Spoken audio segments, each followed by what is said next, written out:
आज 26 जनवरी यानी गणतंत्र दिवस है। इस दिन हमें कॉन्स्टिट्यूशन यानी संविधान का तोहफा मिला।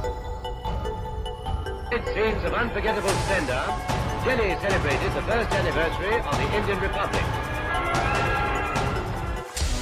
तो नोएडा जी, जैसा मैं जानती हूँ आप तिरुपति से हैं।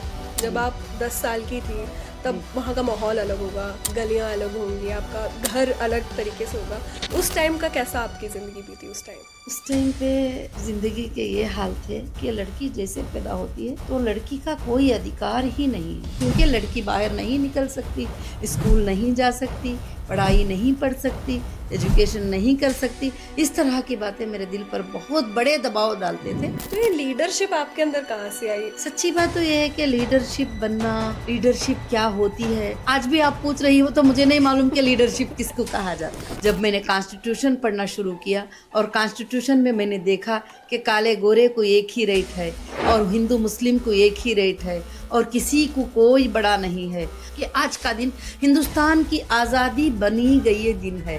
आज का दिन हिंदुस्तान की आज़ादी के लिए एक कानून को बनाकर एक हाथ में लोगों के रख दिया। Constitution awareness program total India में कैसे चलाएं? इंडियन कॉन्स्टिट्यूशन बहुत परफेक्ट है और इंडियन कॉन्स्टिट्यूशन से आगे कोई भी नहीं है। तो जब कोई अथॉरिटी किसी सिटीजन के साथ गलत करती है तो तब सिटीजन क्या कर सकता है? और आज मीडिया ट्रायल तो आपको मालूम है कि मीडिया ट्रायल तो बहुत ज़्यादा शुरू हो गया है कि वहाँ फैसला होने से पहले उसको मुजरिम बनाने से पहले मीडिया उसको मुजरिम बना देती है सबसे पहले। अगर आप गरीब हैं, आपके पास पैसे नहीं हैं, तो आपके लिए बड़ा वकील नहीं खड़ा होता लड़ने।